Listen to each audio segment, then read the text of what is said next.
Yeah, I'm never quite sure how things are gonna go. I'm learning, like I'm trying to figure all of this out as I go. Yeah. And um thank you. Really I'm very, happy very to, much. yeah. Thank you. I'm really excited to, I yeah. am too. I was reading while I was waiting for stuff to render and all this stuff. I'm not like, I don't know what I'm doing. Like that was another thing. I did it on my computer, and I don't usually, I've never done it on my computer, like used iMovie, and it was easier, Ah, of okay. course. Like it was easier just because it's bigger, but it, I guess I don't know. It just, I've had a whole ordeal in the past 2 days, like with space, and then trying to export stuff that I don't, Max, I don't know what I'm doing. I don't know what I'm doing at this point. So it's been a whole ordeal. But while I was waiting, I was reading some of the stuff that you sent me, and holy crap. Like, I'm so pumped that you're doing this with me. Like, I think this is so important because so many people are just oblivious to this kind of stuff, and myself included at times, like, absolutely. Um, and I think, that's part of Past the Time, like, is we aren't aware of things that don't apply to us. And that's, it's a problem. So thank you. And let me, how are you? Just how are you? I'm doing, pretty well. All things considered, finally some things in our life are, making an attempt to progress in terms of like fun bureaucratic government things and, you know, like we kind of have some hope again in the household and it's nice to, makes the day to day a little bit easier and so, Good. just kind of moving along, moving forward. Get to see my parents in a couple of weeks, which is, it's been a Yeah. very long time. So Yeah. that's really cool. I haven't seen my parents in almost 2 years. That's wild. Yeah. Man. um, That's going to be a beautiful homecoming. I mean, I know they're, but just the idea of homecoming, sure. like Yeah. it's going to be, yeah, I'm really excited for you. I'm excited to hear about it. I'm excited to be your go-to whenever you need to vent, amongst all the family time. Oh yeah. Yeah, I'm really excited about it. But Oh, I'm really excited to have this conversation because there's just, in reading what you wrote, there's so much that I'm just, I don't know. And I think I want to hear you speak to this because I feel like this is something. Talk to me about the importance of, well, first of all, help me and help us define what defined. Oof, let me say that sentence again. uh, First of all, let's define ableism for me and for anyone listening who may not be fully aware of what that means. yeah. So, I was kind of looking around for a couple different definitions on, these resource websites, and they all kind of say close to the same thing. I think the one that really gets closest to like the crux of it is the first one I found. It's this website is called accessliving.org. But basically, it starts out by saying ableism is the discrimination of and social prejudice against people with disabilities based on the belief that typical abilities are superior. Um, and so that is, as far as these definitions tend to go when it's trying to, educate broader groups of people, I think that's the one that so far kind of closest to being, mostly encompassing of it. Mhm. When I read that, it didn't quite hit me right. And so, from my perspective at least, it's, you know, like the belief that, typical abilities are superior is, not just like widespread kind of thing that everyone agrees on. It's like a carefully constructed ideology that is, inherent in the society that we live in, because it's a belief that these typical abilities are inherently superior, that Right. the person without a disability of any kind, the things that they can do are inherently superior because they, on like a social Yeah. end of the spectrum, fit into, a larger society of people that, mostly don't have disabilities. But it's also the idea that, you know, your inherent superiority comes from your inherent ability to produce and to create capital and to contribute to a Yes. capitalist society. And that's, why I think it's a little bit risky or, an oversight to just say it's just that a belief that typical abilities are superior.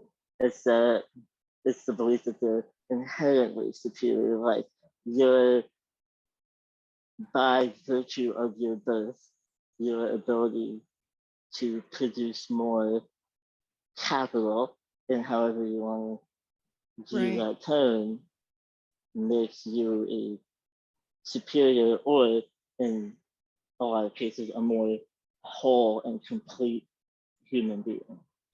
Mm-hmm. I think that is, I mean, I think that first of all, we need to get you in there to rewrite that definition to add that, because that I think you're spot on in it's the belief that eh, able-bodied people or able-minded and whatever are inherently superior, and that's just you and I both know that that's just absolutely ridiculous and it's not true, but this society does function on that. Absolutely. Yeah. We see it all the time, like you and I, we had retail jobs together. We see it all the time, and it's our society pushes anything that isn't what you described as someone who can produce capital more easily or whatever. I'm not sure exactly how you said it, but it was perfect. Say it for me again. I don't remember what I said. Um, yeah, that basically, capitalist society is, you know, created and perpetuated with those in power in mind because they're the ones who created it. And it Hmm. basically places at the center, like, the whole human, like, as an able heterosexual cisgender white man. He Oh yeah. is the one entire person. And anyone who starts to fit into any marginal group loses a bit of personhood. And it's because they have been, socially outcast in purpose to be perceived as being less worthy, less able to contribute to Hmm. capitalism in terms of what they can produce, in terms of, you know, Well, employment and bringing in money for the right. whatever, but also, you know, ideas and, culture Mm. and things like that. Um, and, disability is a huge part of that. It's if you're seen as disabled, the assumption is that, you can't do the way that others do. Therefore, you are a drain on society and Mm. you are less than that one whole human being. Oof. Oof. My water is too far away. I think, you know, what this has made me think about just in hearing you speak on this is how our society is really um it's work driven, and it's really labor driven, I think, is a better way to phrase that. It's extremely labor driven, right? And so if you do have someone who's disabled, then like what you said, they're not seen as being able to produce the way someone else who you know doesn't have the same disabilities. And that's not already right out of the gate, that's not really fair, you know? And so that just compounds, like, you're just, that's the foundation. And then we're building off of it to get to this place. You're exactly right with your ideas and your creativity and your solutions aren't valued in the same way if you are coming from a place of being disabled in any way. That's, man, this is blowing my mind, Max. This is blowing Well, my we're just mind. getting started. We're just getting I started. know. I'm excited.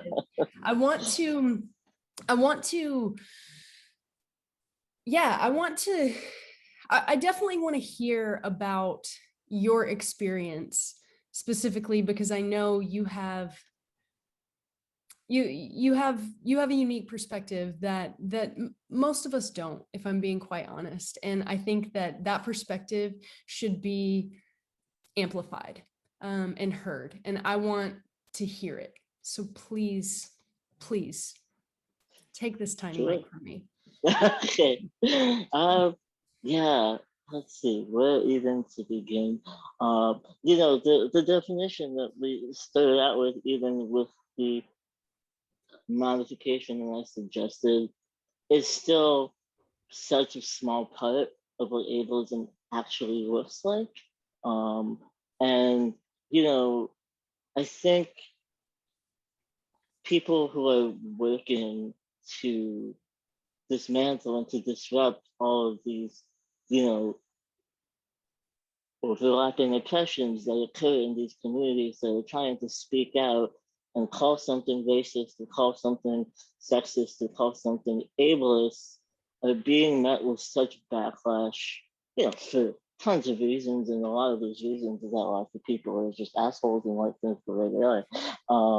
But there is definitely a segment that when people hear that word, they hear someone being called a racist or, you know, ableist, the assumption with that is that that person is being called like a outwardly like hateful person, somebody who outwardly has this kind of, you know, negative, bitter prejudice against said group.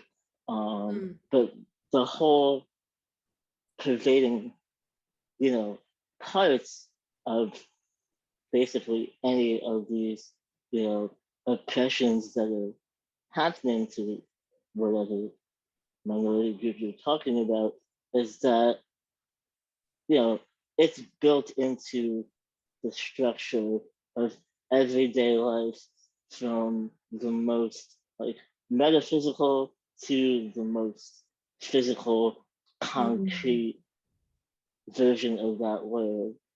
Because ableism is, you know, all of the things that we already talked about, but it's also a lack of, you know, physically accessible, you know, like entryways to buildings. It's a mm. lack of accessible subtitles and closed captioning for videos. It's a lack of accessible software for Right. vision impaired people that, you know, is much more widespread now than it used to be, but it's still not standard.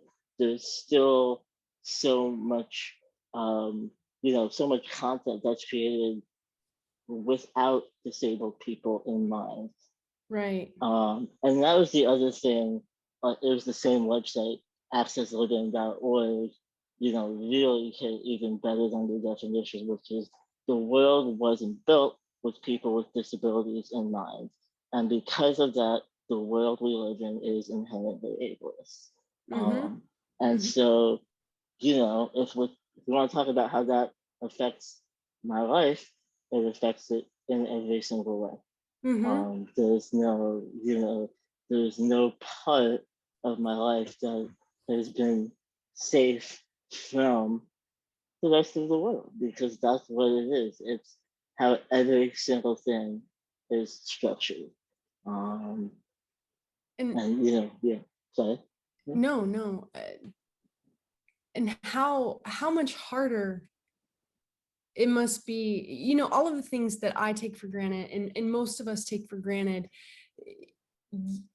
you are having to work so much harder to access, like, and that's, and people, myself included, we don't think about it until we see it. And this is, I'm a firm believer, and you must not look away from suffering.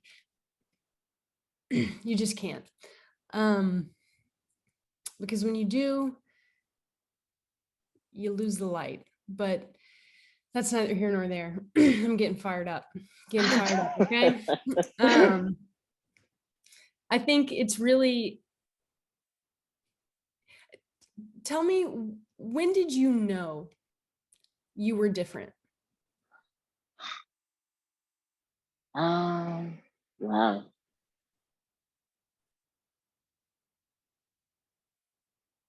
Probably.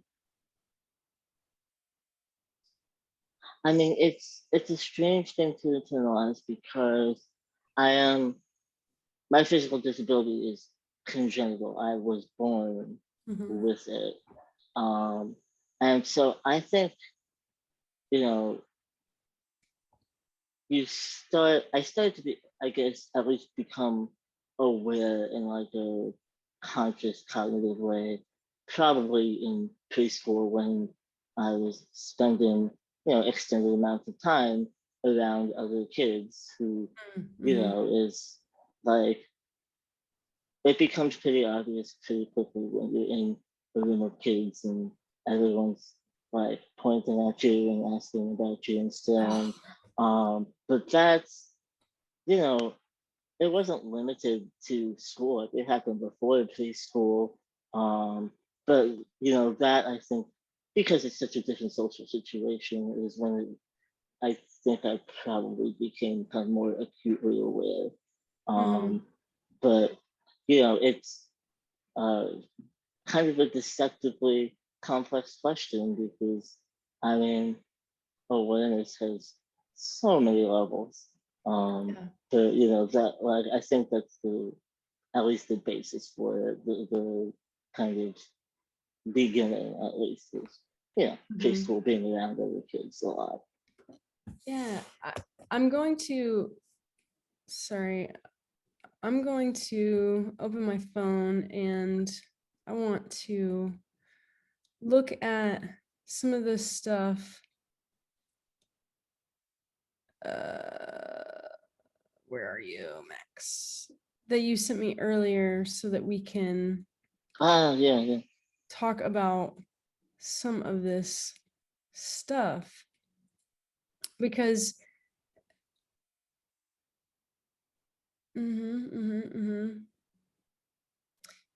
okay, talk to me about disability as something to overcome. Yeah. So that has been a very convenient slash harmful narrative that our society has set up. Um, you know, I'm sure in the many decades before I was alive as well, but with kind of more pervasive modes of media, it's become kind of easier to kind of propagate this idea that you know the this swimmer with no arms overcame his disability and swam the English Channel. Mm. This autistic person overcomes his disability every day by going to school and, and so, yes, sir. Well, I was just gonna say, it sounds like it's a narrative that you must achieve. I don't know how to say this with it just sounds to me like a narrative of, in order to feel whole, you need to overcome what your disability is, be it mental, emotional, or physical. That it just sounds like a narrative where, like, society is still saying be different. Does that make sense? Yeah, it's the implication, it's so interesting because the word disability, devoid of any kind of emotional subtext, is just a pretty literal description of, Right. not having certain capacities that other people have. But disability is still so heavily viewed as something so inherently negative, um, that this whole narrative of, overcoming disability is kind of a multi-layer slight Mm, to disabled people.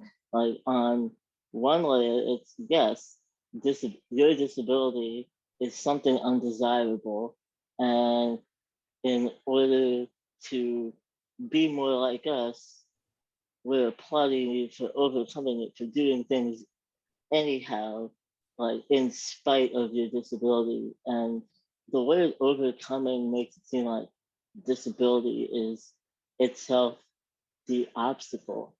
And it shifts basically the responsibility of, you know, just trying to function in daily life mm, onto the disabled person, when in reality, the obstacle is a structurally ableist society, and, in many instances, an individually, interpersonally ableist society. Um, and so, we don't do things as a means of overcoming our disability. Like, just because I can, you know, go play the guitar and, do it decently, it yeah, doesn't you're mean that I've fantastic. suddenly There's hold on, I'm okay. let me insert. You're actually really fucking fantastic. So Yeah, yeah, yeah, yeah. Well, keep all that going. aside, even if I wanted, like, doing that does not mean that I've overcome my disability. Like, it didn't suddenly give me Mm, the ability to, like, sprout arms and fingers, like, and that's not a bad thing. It's like, it's not something that needs to be overcome. And that was another note that I made to myself, which is, something that I think about, is the view that it's disability is equivalent to a brokenness that needs to be fixed in order to be a complete and, like, okay person. It's like, right. if you're disabled, you are inherently broken, because you do things in a different way than other people, or there are some things that you can't do that most people can do.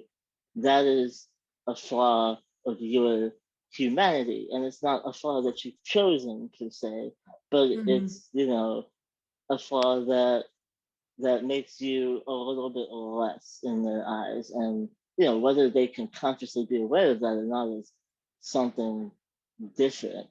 But that is essentially what they're saying.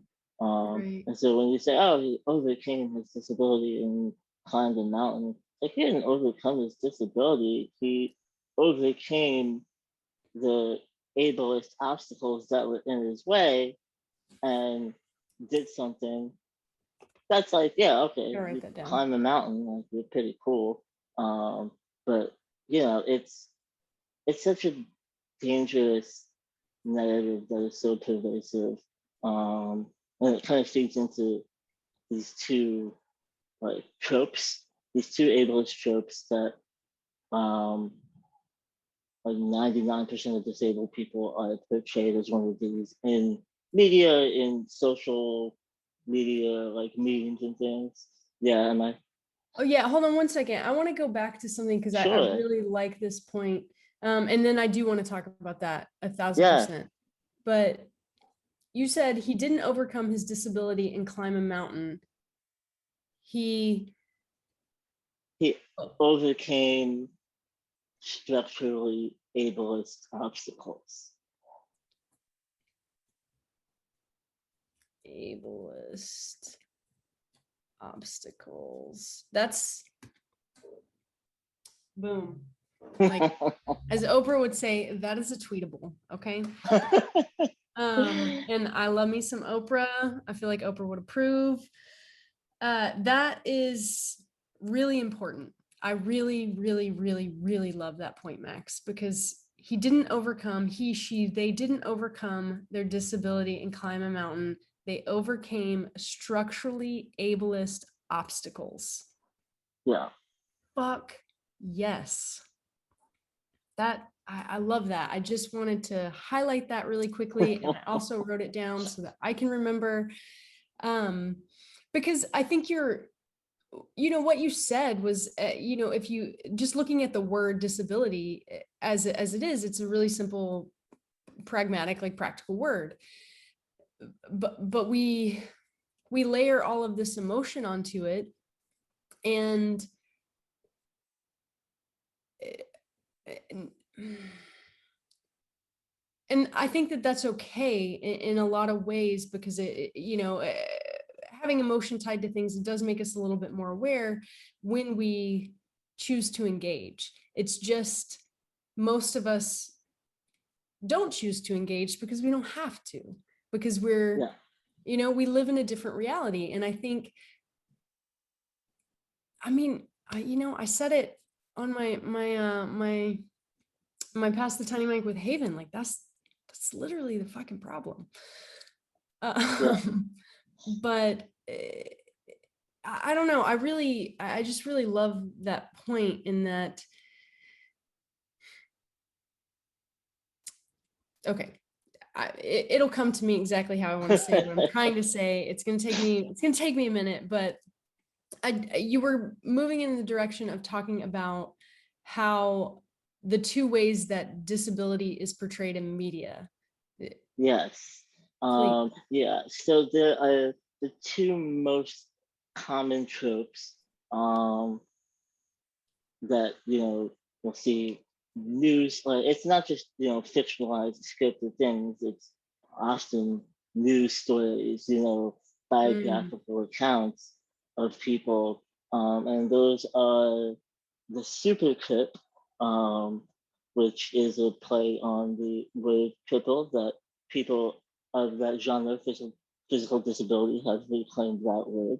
Um, and then there's also the concept of inspiration porn. They're both really mm, harmful. They're both really, I mean, at their worst, disgusting.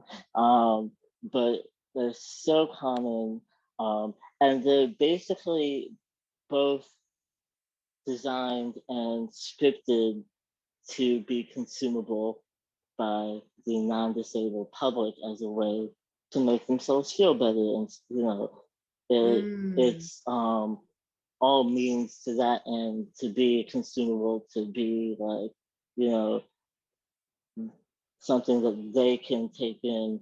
And it really has very little to do with portraying a disabled person as any type of person at all.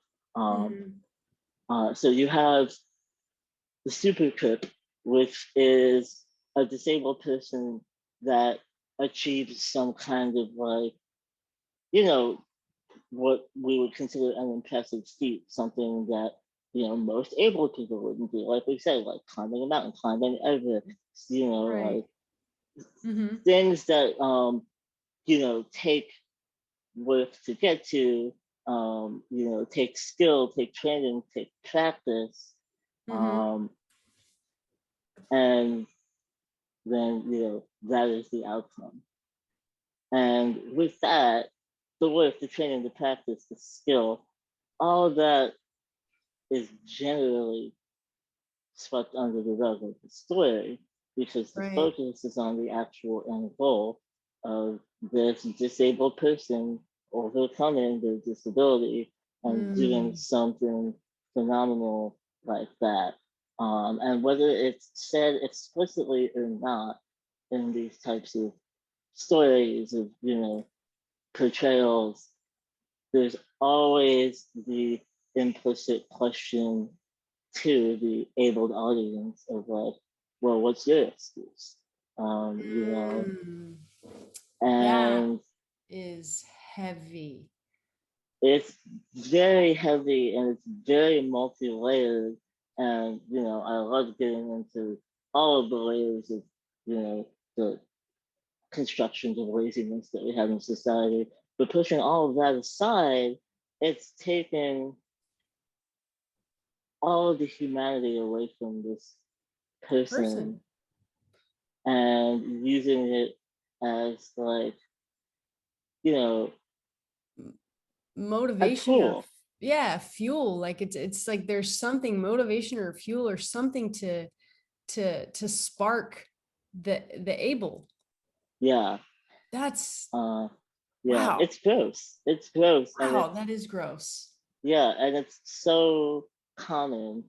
Um and the other gross part of it um is the kind of undercurrent of, you know, patronization, condescension towards the disabled person of Mm, like, you know, well, you did all these things in spite of, the fact that you're disabled, and I don't know, at least to me, there's something about it that rings of like, you know, you accomplished this great thing, even though you're not like a whole real person, you know? yeah, it's yeah, I mean for sure. I'm trying to think. I mean, I feel like the only thing that I could compare it to would be good job. I can't believe you did that, or that's pretty good for a girl. Do you know what I mean? Like stuff like Oh that. yeah, Like that's yeah. that's the only thing that I can think to compare it to. Like that's good for a girl. Like that's man, that's wild. That sucks. um, yeah, it's like wow, like it's amazing that you did that, and even more amazing because you're like an inherently inferior person to me, you know? Right, right, right. And it's like it doesn't allow you to to feel I just feel like it's very repressive because it, it's continuing to remind someone that they aren't a whole complete person or whatever. Do you know what I mean? Like it Oh feels yeah, really like almost like the disabled person would need to be proud of themselves. I'm proud of myself. I did this despite my shortcomings or whatever the case may be, which rather than look at all this hard work I put in, look at exactly. what I Yeah, did, look at how much I studied, how much I focused, how much I practiced. yeah, You're right. Like it completely dismisses the effort and the work of a human being accomplishing a goal. yeah, And it strips them of their personhood and their humanness and makes them something for us to awe at us, able-bodied people or do you know what I mean? Like, am I making sense yeah. here or am I just kind of No, yeah, going no, off? you are. It's it flattens you. It restricts you to only the like already known perceptions. It fits into this string of narrative about disabled people to make you consumable. Blah. Wow. Oh man, I gotta get my stress ball. um, man, okay. How do you Max face that? How do you, Max,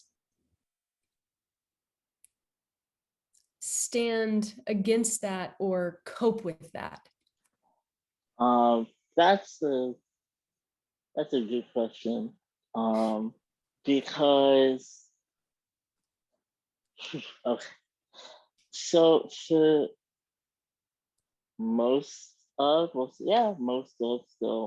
of my life, um, I didn't, because I wasn't given the space to realize and allow myself to realize how poorly I was being treated.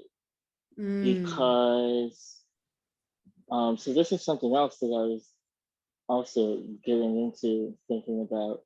Um, I can only speak from the perspective of somebody who was congenitally disabled, and I'm sure it's very similar for people who become disabled as children.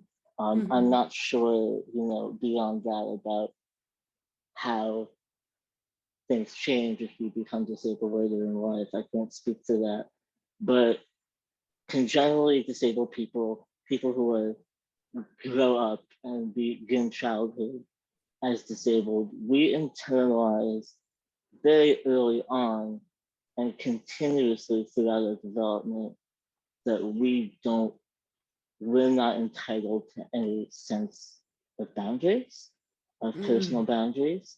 Um, and that ranges from, having to undergo invasive medical exams and conversations, um, that on the necessary end, to the conversations with nosy doctors who you're visiting for something completely unrelated that feel that they're still entitled because they have an MD and, it's technically to do with their patient, all the way to the other end, which is, I think this was very specific to my generation of disabled kids who had the really well-meaning parents, who wanted their kids to be able to engage and not be shy or ashamed of themselves, but gone about a very disastrous way, which is they make their child or encourage their child to be open to answering questions from mm. kids or adults at any time, and to I see. basically make them be like these beacons of like education when they're just out in the world trying to exist, because the whole protective thing was like telling other people's kids like, oh, it's rude to stare at somebody who is disabled, but if you're curious, you can ask some questions. Um, Right. Mm. and that, I hated having to talk to Of strangers about course. my personal vulnerable issues. But I wasn't ever really given a say. It was like, this is how you behave in a social situation. And Mm, so you are basically internalizing a standard of behavior that erases your boundaries. You don't have them. And that's compounded by, many parents of disabled people who are overprotective and invasive of privacy and, who, don't observe boundaries in their children anyhow because they didn't allow them to develop them. And that's like a huge thing, and in plenty of therapy about it, don't worry. But that's all to say that I didn't get to cope with it for a long time right. because I didn't have the ability even to say, oh, like, this is affecting me very poorly. I'm being treated very badly, and I need to find an outlet, because Mm, that wasn't a thing. It was just a very constant stress and pain that I endured for mm, decades and just allowed to, you know, cut little pieces of me off, you know? Like right. there was no like venting or writing essays or ranting or going to therapy, because I just, it wasn't a conscious process. It was like, okay, my existence is meant to satisfy the curiosities of other people at the expense of my own comfort. Oh, oh, oh, oh. That it's like you were made, excuse me, to you were dictated this role of educator Yeah, to people from from an early age onward, and that that stripped you of your privacy and your pain and your experience of life, right? yeah. Oh man. My agency. Like I Right. didn't have, kids don't have tons of agency anyhow as kids, but me even Right. less so, and it's something that followed me well past childhood. I'm Um, sure. Yeah, I'm sure. Like, yeah, how could it not? Like most of us, our childhoods follow us for the rest of our lives. yeah, And it, I'm just, I'm so sorry that happened to you, and I'm so proud of you for having the courage to talk about this, because these are things that, and I know you well, like we're close. These that's are true. things that I don't even know that you have been facing and working through, and so this is really brave, and I'm really, yeah, thank you. It's Well, thank important. you. Thank you for the opportunity to giving me like a little platform to talk about it all. It is yours. This tiny mic is yours right now, okay? 1000%, because this is exactly what I want, and I'm going to pull this up again. Yeah. Can um I also just say that Please. Cassidy sensed the like emotional intensity rising in me, and he just came over and laid down on my shirt. Like Oh, he's he's sweet here. boy. That's a Yeah. sweet boy. I Yeah. know my sweet Henry, she's bored to death. But when I am when I cry, she always knows, and she, you know, dead Yeah. sleep, and she'll, come on Oh, over. yeah. But Cassidy's a sweet boy. Cassidy is a very sweet boy. I want to talk a little bit about what, oh crud. Sorry, my phone slept. It went back to sleep. Phone slept. Um so you have here, the isms are often improperly misconceived as a conscious hatred of the group in question. While that does exist, its more pervasive modes have to do with beliefs that have been internalized and thus taken for granted, harmful stereotypes and misinterpretation. Okay. Super crib. Okay. So I'm trying to, I like all of this stuff. I read it earlier and I was like, oh, fuck yeah. Oh yeah, I didn't touch on inspiration point. I touched on. I didn't define Yeah. I was anything, like, but yeah. we had two things. Okay. Yeah. Let's talk about. Yeah. So inspiration porn is a different depiction of disability that also sucks. That essentially this disabled person does like the everyday like brushes his teeth, you know, and it's really amazing for like doing these daily tasks, and is a saint. Like it's a very flattened, like this person is a saint for existing, for doing like all the things we do every day to be people, Right. be you know, Yeah. and is Self-maintenance. really amazing, and to be heralded, and you know, all that for the sheer reason that they're disabled while they're doing that.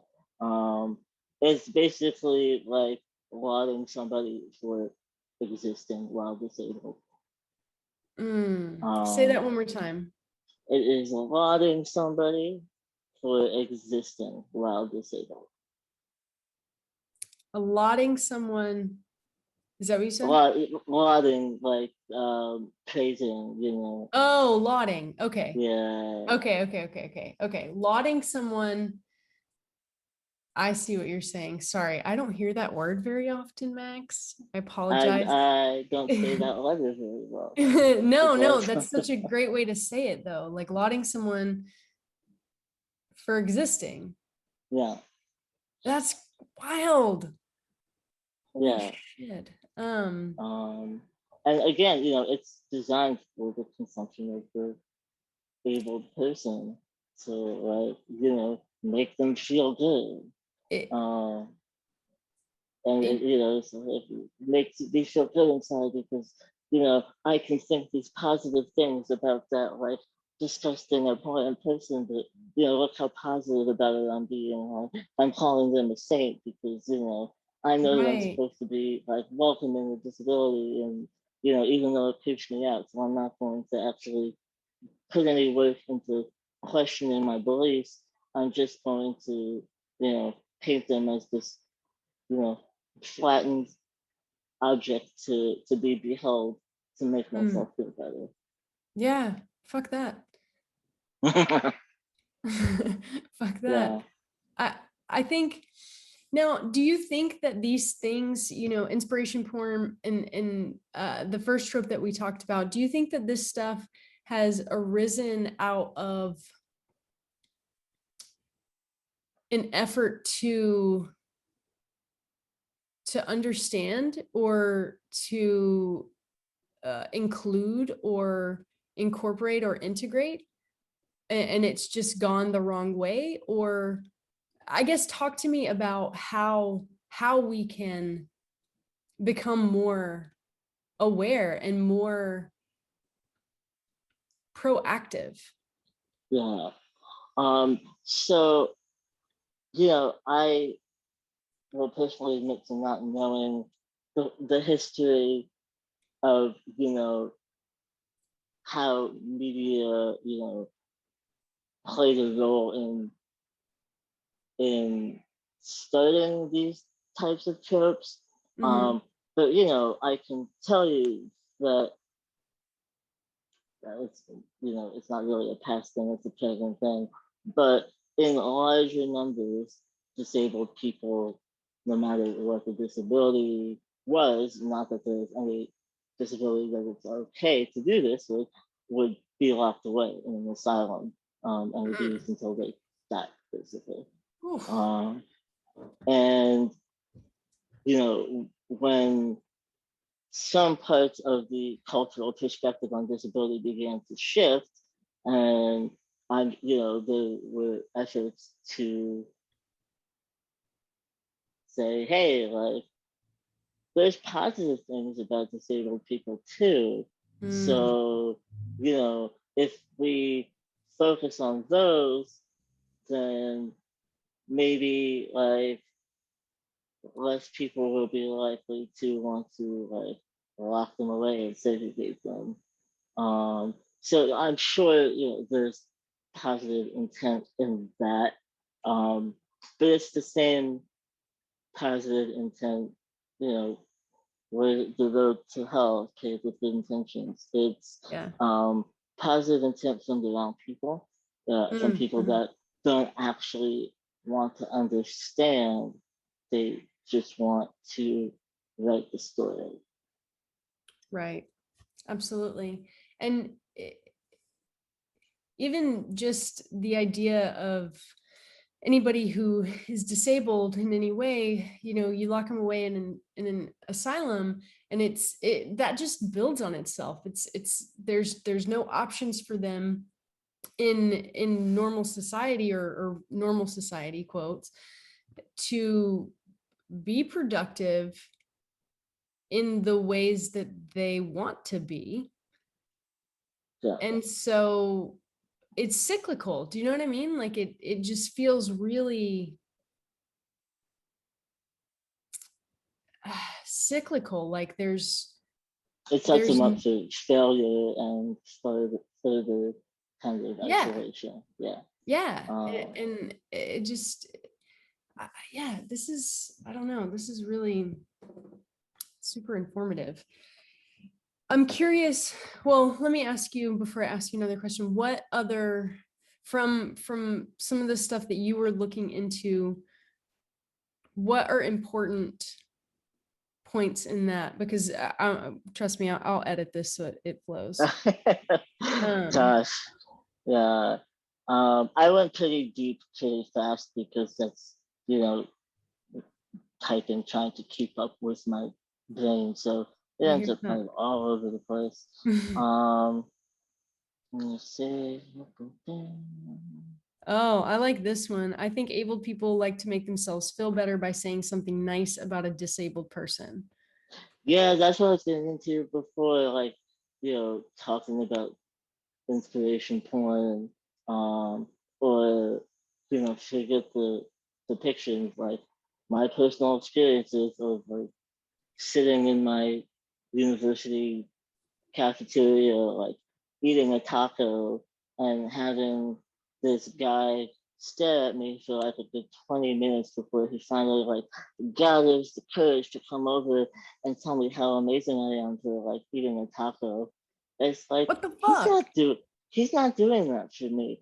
He's doing that for him.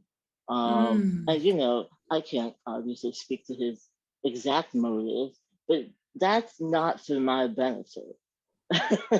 right. Like, excuse me, I just really want to tell you how amazing you are. It's like, okay, is that so I will say, oh, thank you so much, like, kind, able stranger, for like taking such an interest in my lowly, like, disgusting form. It Mm, always has that, like, if you're coming up to someone to tell them something like that, you are immediately creating and reinforcing a mini hierarchy of who is the like better whole, more whole human being in that interaction. Um, wow. Yeah, you're absolutely right. yeah. Um, Man. and then there are the people who are just genuinely amazed when I do something like write my name with a pen, and it's like I don't have control over somebody's like reaction towards me, Mm-hmm. but that person is so unaware or very, narrowly cognizant of disability as a whole that, the only the only response they're able to have is like, wow, that's so much more than I thought a disabled person could do. And Right. that's no better. Mm-hmm. Um and yeah, so it's like, what do I want people to know? It's not just one thing. It's like, if in order to do better on a broader scale, you have to listen to the voices of the people that are speaking out and pay special attention to the ones that make you the most uncomfortable. Because why are Mm, you uncomfortable? Like, right. ask yourself why you're uncomfortable instead of just sweeping it under the rug and listening only to the voices that are aligned with, your sense of yourself. Mm, Um, mm-hmm. and it's like, just like, listen to us, listen to what we're saying, and don't just, brush it off as like, oh, well, that's just one person. it's like, yeah, that's the only person you've heard because there's a reason that you're not hearing us. Right. Damn. And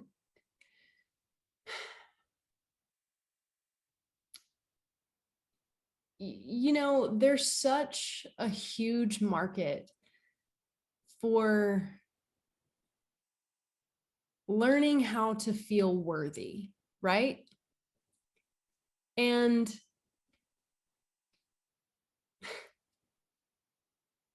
eh, I, mm, basically, when your voice is disregarded and eh, you're used essentially, you know, and not you personally, but you in general, like when disabled people are disregarded or used, it's reinforcing this subconscious belief that the ableist has and the disabled person has, that something is inherently different between the two. Does that make sense? Yeah. Um, yeah, like that there's, you know, some kind of huge divide. Yeah. Um, and the only divide is the one that's there by design. It's not natural, like Right. inborn to culture divide. It's there for a reason. And, yeah. Right. I'm just like, I'm just thinking about like all of the things that people do or subscribe to or pay for, and it's like it just feels really like this is really eye-opening, I guess, for me, and I hope for a lot of people. How do you want to be treated, Max? Um, I want to be treated as like an entire human being with multiple dimensions and things to contribute and Mm-hmm. flaws to work on, and not just like to serve a purpose in somebody else's life, you know Absolutely. Mm-hmm. um because that's how I lived so much of my life, is believing that because I could not contribute in all of the ways that a normal person might contribute, that my purpose was to educate others or to make others feel good by virtue of just you know existing in a very unhealthy way that sacrificed my own well-being. Mm-hmm. um, and it's as if basically the same as anyone else. It's like I want to be treated as an entire person. That doesn't mean that I will decline accommodations, because Right. accommodations are not, that's the whole thing. Like accommodation is not special treatment. It's like Right. a leveling of the playing field. And people who are, really ableist or racist or anything will, you know, really bash the whole idea as like, oh, well, if you want to be treated like everyone else, or we don't get this, then why Mm. should you get this? Why should you get this special consideration?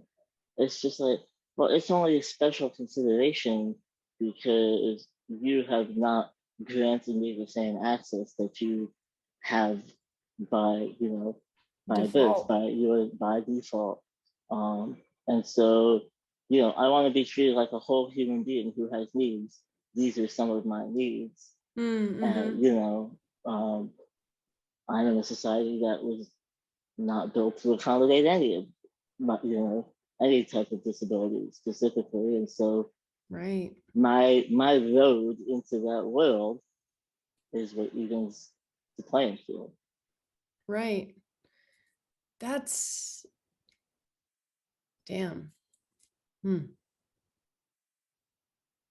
Mm-hmm. Mm-hmm. because you're right. People who are really ableist or racist or sexist or transphobic, it's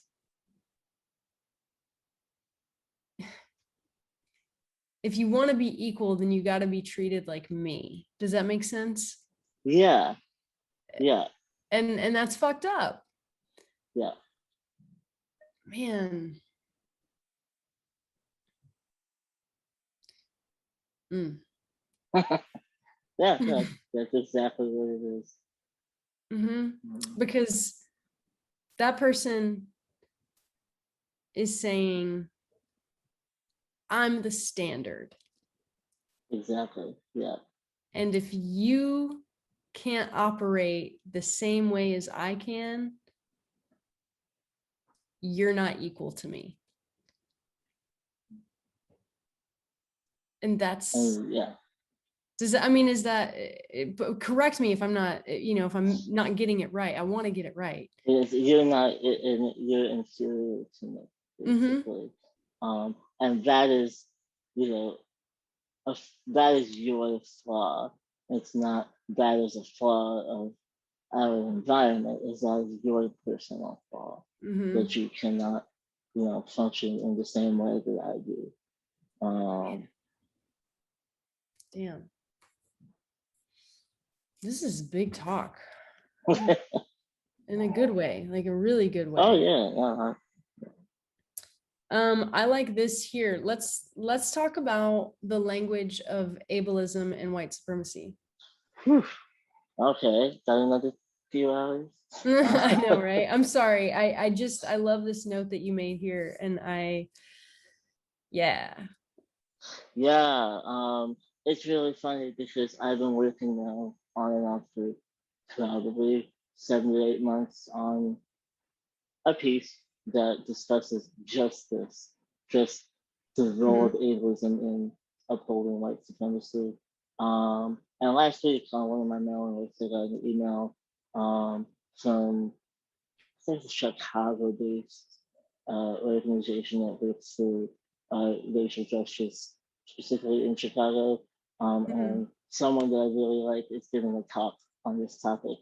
And I was like, oh, I should really like use, the hour on whatever to listen to this because this sounds great.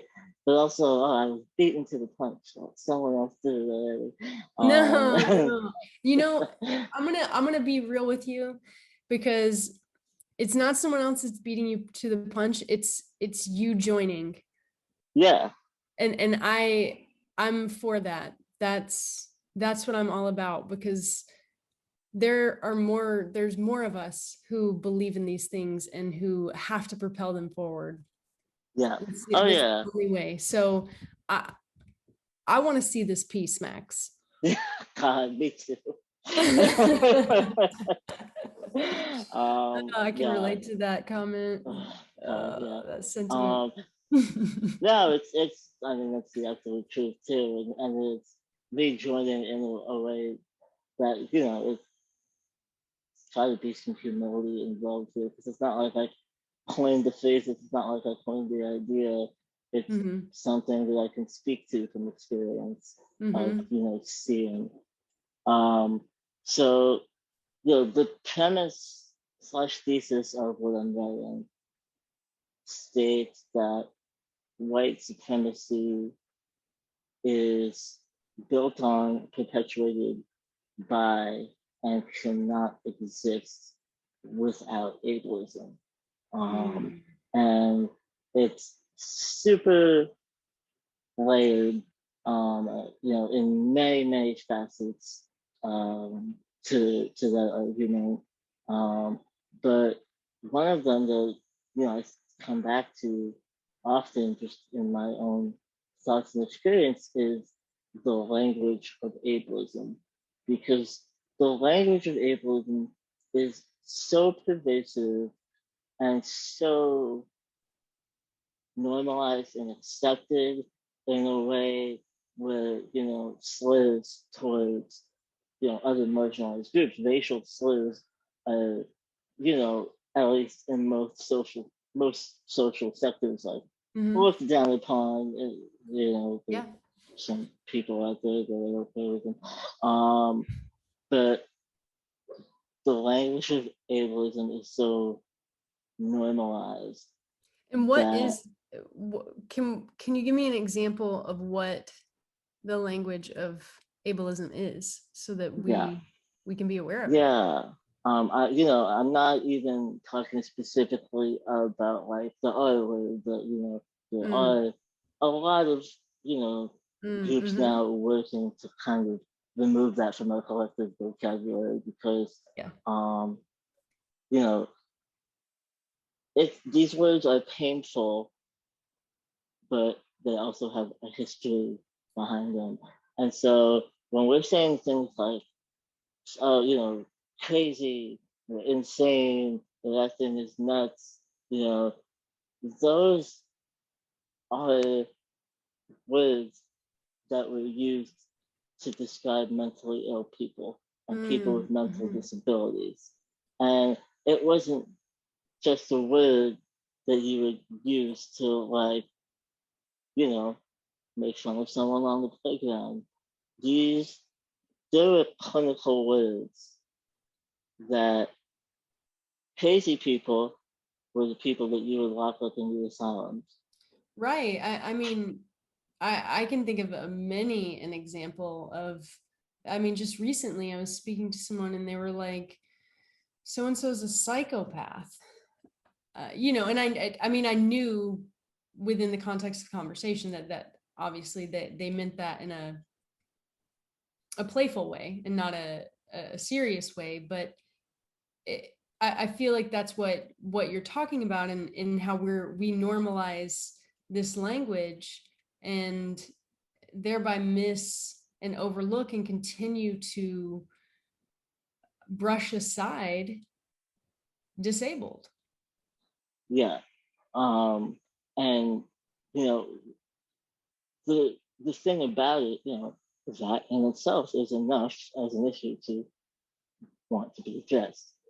Um, Mm-hmm. but the extent of it is much broader because these words, are accessible in a way that, they're not like high level like vocabulary words specific to like this academic field. It's, Right. very common language.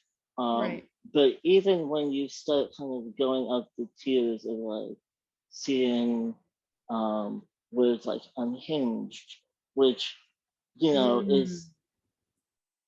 is not like a specific like clinical term that was used, but basically these words that we use to describe people's mental states and mental capacities are in place by design. And the purpose of it is to shift focus from the actual causes of a lot of the really, you know, severe social issues that that people experience. And what I mean by that is the main a main contributor to violence in the United States, the main undergirding of fascism globally is this white male supremacy. Yeah. It's this whiteness and this maleness and this entitlement that comes with it, that Mm-hmm. when things demands that they feel entitled to are not met, are reacted to with violence, with riots, with police, with Mm-hmm. storming the Capitol. Yeah, I was And literally thinking that exactly. I was like, oh, and January 6th. yeah. And that is that's the cause. Like that is at the crux of what's going on with this, you know, with fascism, with this white supremacy. But we don't have in our English vocabulary, as far as I'm aware, specific words to describe the angry white man that goes and shoots up a black church. Right. So we call him unhinged and we call him mentally ill and we Oh call man. him crazy Yeah. Yeah. because Yeah. Yeah. that reduces the scope of What he's what's done. yeah, well, not what he's done even, but why. Right. For sure. It I mean, that's what I reduces mean. it to yeah, it reduces it to, oh, that's some sicko who does Right. that, and not, oh, that's a product of literally an entire white society. Right. Like that's what I mean. It reduces it to this one-off. And if anybody's been watching the news in the past year and a half, these are not one-offs. These are things that Yeah, continue to happen. These are repetitive behaviors. And you're yeah, absolutely right. We're using language like psychopath or crazy to describe these people with these indoctrinated beliefs. I'm not sure why I had a hard time saying that word, but they've that are driving them towards violence, and that is being swept under the rug yeah. because of the way that we are talking about it. Because you're right, we don't have a way to talk about it. We don't know how to say what it is. We don't have words for it. We don't know how to name it outside of that. Holy crap. Wow. Yeah. Yeah, it's, that language is not available to us and has been conveniently replaced with one of the oldest tricks in the book, which is scapegoating an already marginalized group of people. Oh, Uh, holy crap. Mind blown. yeah. Wow. Holy And moly. I'm not saying that like some of these people did not have mental health issues. Mental health issues occur across every single, type of human being you Yeah, can every imagine, demographic. every demographic. But you know what? Like most of my friends are mentally ill. Most of my friends across all races and abilities are mentally ill, and none of them are going and shooting up churches because they're mentally ill. Right. I That's mean, not why this is happening. right. My brother's mentally ill, and yeah, he's not shooting up anything. You know what I mean? Like Yeah, he's not enacting violence like that. yeah, And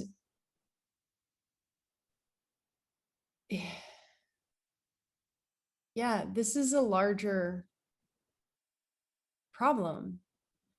And we aren't addressing it. We're we're normalizing it yeah. with the language That's that we use. with the language that we use, with the media coverage of it. 1000%. Like the more media covering it, the more it becomes white noise. But the people who idolize it will see it more and want to continue the pattern. Mm-hmm. Um, and you know, we've just decided that that's just something that you have to deal with in free America. Ugh, wow. Yeah. Mm. This is giving me lots to think about. Um, Happy stuff, huh? yeah, yeah. I mean, I don't know. I mean, you and I, we talk about this stuff all the time. You're always so kind to me and let me go off on one. But it's pretty, yeah, it's just really pervasive, and you don't just in this conversation, like you've literally shed light on things that I hadn't consciously thought about yet, because because I'm I didn't know, you know what I mean? Like it didn't occur to me to think of these things this way. And that's why this, That's what privilege is. Yeah, that's just yeah, all it is. It's like exactly. Right. not having to think about it. It's mind-blowing because if my brother were black, or Hispanic, or any, just not white, I truly believe he would have already been killed by the police. But he's white, and Yeah. they're more lenient. Because I mean, you know, I've seen him when he gets out of hand and he's real psychotic. He's not violent, but he just says crazy things. Um, and So I'm not trying to call you out or anything, but I just think it's a very appropriate time. yeah, In one please. sentence, you just described your brother as crazy and psychotic. I mean, he is like clinically. But is he clinically crazy? Because Well, that's not a thing. it's true. I mean, yeah, you're right. I mean, he's a paranoid schizophrenic, and so we just say crazy. That's how we I mean, honestly, like that's how we talk about him. Like he's crazy. Yeah. So that's interesting. Holy shit. Man, that's wild. So, well, what would you attribute the word crazy to then? Because it's not, I mean, you're right. Like that's not, the doctors don't say that. So in contemporary context, what is something I would call crazy? Yeah, Is that like what I you're think, asking? yeah, because I think this is a good call out, because you're right. Like the doctors aren't like, your brother's crazy. You know what I mean? They don't talk to you like that. We do that. Like that's Yeah. what we've adapted as a family, probably to help make it, you know, easier to digest and to, you know, it's hard. It's not an easy thing by any means. But for anybody, not just my family, but for literally any family or anybody that deals with mental illness, I can tell you firsthand that shit is hard. Um, uh, but yeah, like what's an appropriate use of that word? Because I think this is a really, really good call out, Max. So I'm gonna share with you the ideal and the reality. Yeah. The ideal at this point is that there wouldn't be one. That this Mm-hmm. would be a word that you would want to substitute. It's harder when you're talking about a person who, you know, we say, oh, that concert was crazy last night. Like this whole thing is not. So we're not talking about people. We're not talking about something that has any kind of implied value judgment. We're Right. just talking about, a fun experience, and we use it as that. But because that also, continues to ingrain that word in the vocabulary, that's something that's easier to substitute with something like wild, which, is Mm-hmm. ironically a English word for the context. Right. Oh, that was wild. That was really amazing. That was unbelievable. Those It are was all intense. Yeah. neutral words, in terms of that. If my camera is shaking, I'm sorry. Somebody has No, woken it's up. okay. He's Eh, pushing that's okay. the computer a little bit. Um, Totally but okay. yeah, in terms of people, I Hmm. think the important thing is not to use these kind of broad ableist terms that Mm-hmm. reduce, you know, for instance, your brother's experiences to all just, oh, he's crazy. Yeah, for It's like sure. Yeah, if he's absolutely. having some kind of, if he's having some kind of triggered episode or things like that, call it what it is. Mm-hmm. Don't ascribe a value judgment to it. Oh, he's having a meltdown right now. He's having a breakdown right now. He's Mm-hmm. having, if this is a clinical term still in the context, and if it's not, to other viewers, I apologize, a psychotic episode. Yeah. I mean, yeah, he call it what stays it in it. is. Yeah, like without the value judgment attached, it makes it easier to address the actual issue without kind of dismissing the severity of it. Right. No, I think that yeah, this is a really good call out because you're right. And I think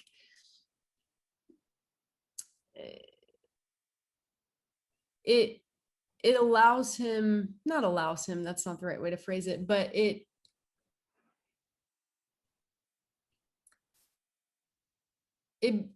brings back the quality of humanity because he is a person. Do you know what I mean? Exactly. Like, and whenever you quantify, and I know it's different because he's my like he's mine, he's my family.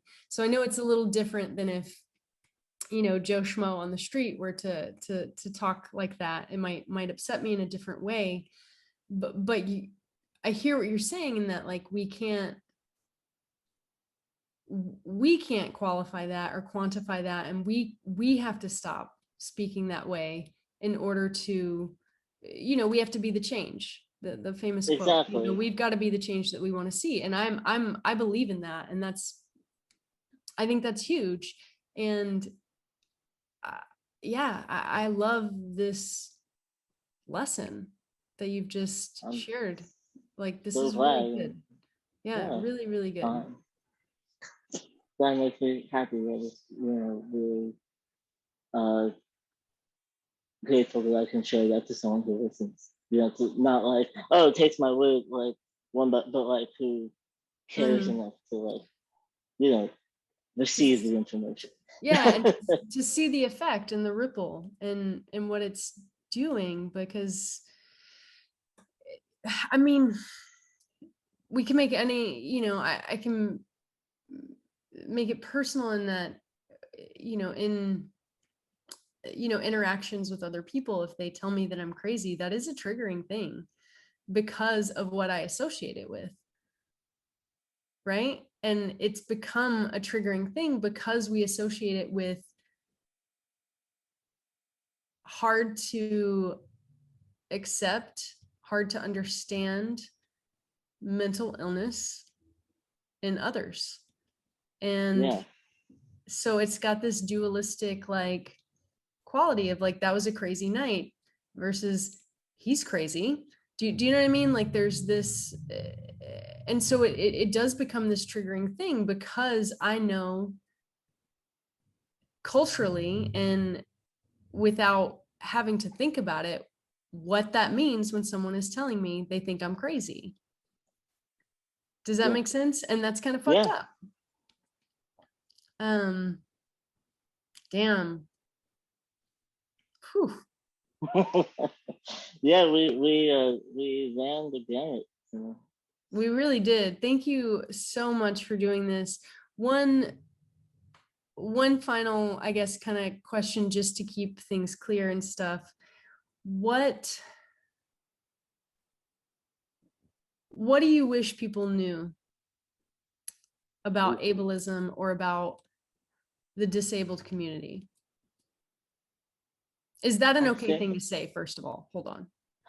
like it's Because I don't know, it's hard because I don't know, I don't want to say the wrong thing, but I also don't want to, I don't know. I don't know what the right way to phrase that is. no, I understand. I understand. It's like, you know, it's I think the reason the question hits me a little bit wrong is Mhm, because